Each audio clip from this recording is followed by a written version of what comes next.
Oni su neophodni. Da nas iznevere. Utopija. Oni su predstavnici naroda. I paraziti. Utopija. Nema države bez političara. Države nema bez naroda. Narod bira političare. A političari lažu narod. Ne, već prikriju istinu. Što? Zar je narod glup? Uprošćavaš stvari.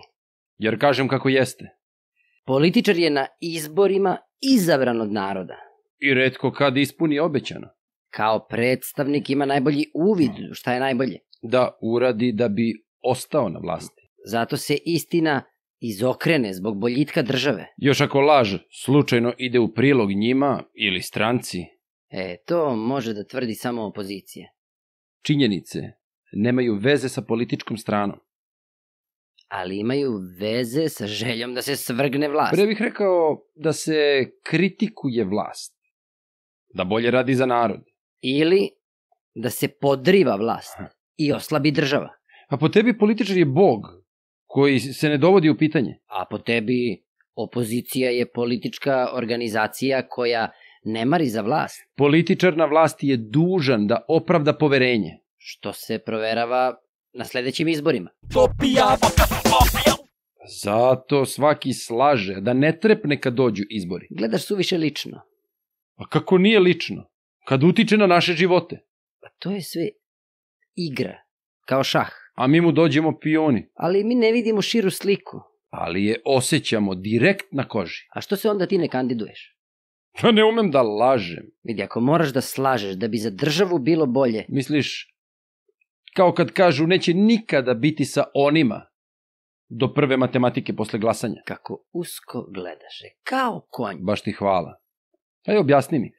U politici nema ponosa, važna je korist samo za državu. Nekako se ta korist za državu usmeri na fotelje, resore, ministarstva. To su klasična nagađanja. Pa onda firme, nečije sestre, majke, brate, ujaka dobije na tenderu posao sa državom. Toga je uvek bilo i bit će. I zato ne želimo političare. Čekaj bre, ceo zapad se zasniva na lobiranju. Tako su mito upakovali u celofan. Ne razumeš. Ko da više, njemu se prikloniš. Opet previše uprostiš stvari. A šta sam slagao?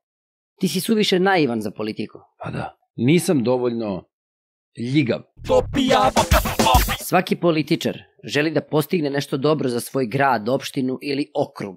Možda je zato poželeo ili poželela da uđe u politiku. Dobar političar je onaj koji se brzo adaptira na stanje na sceni. I još brže menja ideale. Ja bih to nazvao objektivnošću. A pa da, objektivno promeniš stranu. Kako lako kritikuješ druge. Zato što sam spreman i da usvojim kritiku. Kritika nije uvek dobronamerna. Ali ako se vrednuje po tome sa koje strane dolazi. Daj bre, moraš da budeš fleksibilan. Kako misliš? Kao slina. Politikom se bave ljudi hladne glave. I ledenog srca. Moraš da budeš spreman da primiš udarce. Od ljudi sa kojima si do juče sedeo u klupi, to je bio u stranci. Političar je kao hirurg koji vodi računa da sistem ne zakaže. Pritom mu je džep otvoren da junački prihvati lob. Sve u šta sumnjaš, takav bi ti bio političar. Ne. Već ko želi da bude političar, mora da bude takav. Ne rade političari samo loše stvari. Rade dobre stvari. Ako se poklapaju sa ličnim interesima. Razbacuješ se floskulama. Političar iz opozicije laje na vlast, a kad osvoji vlast, postaje slep na iste zamerke. Zato što nije znao kakva je situacija iz ugla vlasti. A što onda političar koji s vlasti postane opozicija ne gleda s razumevanjem na novu vlast? Zato što su politički neistomišljenici. Znači, političar je spreman da ne prihvati dobar predlog političkog suparnika, iako je dobar za narod. Dobro, možda ga neće odmah prihvatiti zbog političkih poena, ali nakon nekog vremena hoće. Da narod na sledećim izborima ne bi glasao za protivnika. Takav je politički sistem. Ne, to je političko licemerje. Zašto? Kad moli za glas, obećava kule i gradove. A daj, bre, to su samo mehanizmi privida koji hipnotišu glasače. A da bi sačuvao vlast, jebe mu se za narod. Takvo vatriranje je loše za politiku. Pa kako mogu da se pogledaju u ogledalo? Zato što ne rade ništa loše, oni se bave politikom. To je kao da kažeš, on ne krade, samo uzima ono što nije njegovo. To je lepota politike. More da se priča o problemima. Ti si izgleda rođen za politiku. Sve što navodiš, to je na tvoju vodenicu. Isto što radiš i ti. Ja pozivam na istinu i za dobrobit naroda. A ja sam realan i stvari nazivam onako kako treba. Kako tebi treba. Da bi zaštitio ljude, nekada moraš istinu da našminkaš. Jeli? Kao što detetu ne kažeš uvek istinu. A političar je kao tata koji brine o deci. Bravo! Malo šargarepa, malo prut. Vaspitavanje je obaveza roditelja, jel? I dete sazri samo za izbore. Ili smo svi sa posebnim potrebama? Sram te bilo, kako pričaš? Da, sram me bilo. Napišite u komentarima vaš stav. Ako vam se dopada video, klik na like.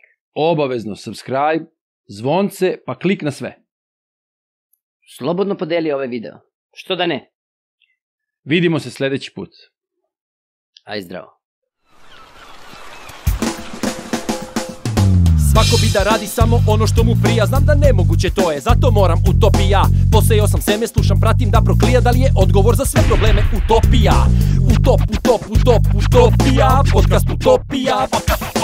Utopija podcast.